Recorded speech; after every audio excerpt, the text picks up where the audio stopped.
Hey everybody, it's Angela and I am back to do another drawing in my nature journal. And as you can see from my walk, I was inspired by some of the acorns that had fallen onto the ground and some of the oak galls and the oak leaves and stuff. And so I went ahead and picked up a selection of them that I showed you there.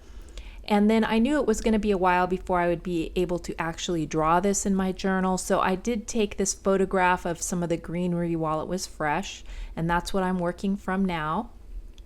And I decided to do not only the leaves, but also to do two of the acorns and then one of just the acorn cap. And I did two acorns because you'll see here that there was quite a big difference in color from one acorn to the next, and I don't know if that's just age from when it fell onto the ground, or if it's the different trees, or if they're even different varieties of oak trees. I'm not exactly sure what variety of oak these are. My husband just calls them scrub oaks, but I looked up oak trees in Oregon and it looks like it's the Oregon white oak is what it probably is, but I do not have a definite ID on that. So I might talk to a friend of mine who knows more about trees than I do and see how he would classify those trees. So I'm just going in here with the Faber Castell Polychromos pencils. These are ones I hadn't been able to try before. And I have the set of 60 and instead of the full, I think 120 that they have. And I had no problems getting the colors that I needed by mixing what was in that set. So I didn't really notice too big of a difference from the Polychromos to the Prismacolor colored pencils. I hear that these are more light fast, so if you're doing, a piece of artwork that's going to be hanging on the wall and exposed to sunlight, that these would probably be the pencils you'd want to go with if you're going to sell your work professionally. But in my case, where they're going to be closed up in a journal, it actually really doesn't matter. But I wanted to try them and kind of get used to them here and give them a test run. So I'm just going in, I'm doing the green of the leaves, and I kind of position those along the top, and then I will get into doing some of the acorns.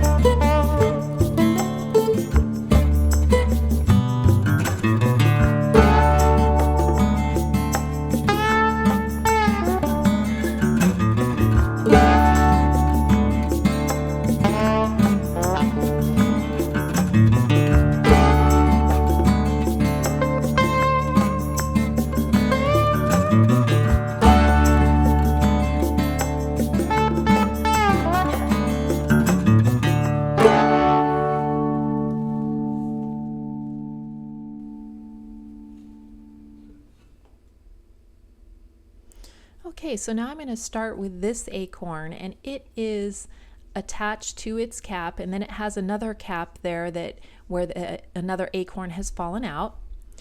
And as I was drawing this, it has a beautiful golden color to it. And I actually saw that there was a little hole, and I go ahead and I draw that on there because I noticed that in that black specimen tray there that I have in the upper left corner, that some little worms had actually crawled out of those acorns and were in the bottom of the tray. So some little critter drilled its way out of that acorn. And so I'm going to have to do a little bit of research and look up what that bug is. And so this is really good. This is a part of what a nature journal does. It makes you really look at something, to question something, and then hopefully, do some research on it. So I'm going to have to do a little bit of Googling and just kind of get an idea of what makes its home inside of those acorns. And, if it's a good thing for the tree or a bad thing for the tree, I don't know, but that's part of learning with your nature journal.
Okay, so I've started doing the oak gall, and these are little balls that grow on the leaves of the oak, and they're kind of hollow inside.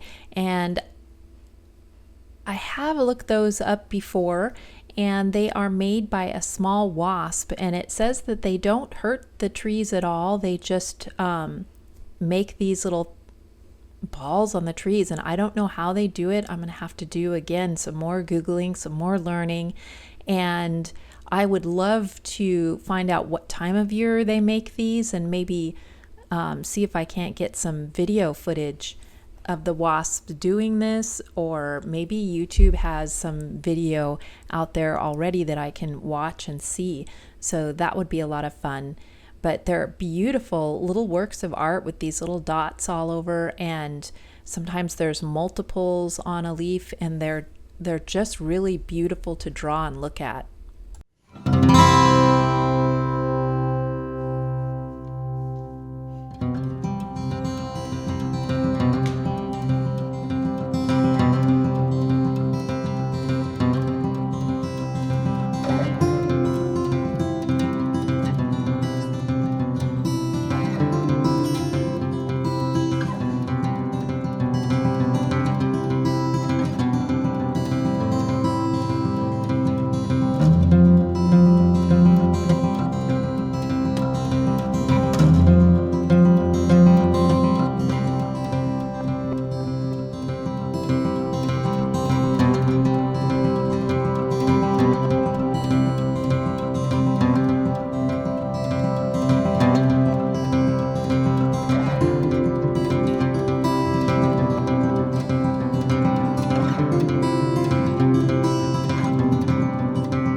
So now I'm going through and I'm doing the leaf. I finished the oak gall, and I wanted to make sure to do a dried leaf because that's how you see them a lot of times with the leaves on the ground, and I wanted to make sure to kind of capture all aspects of the tree that I could.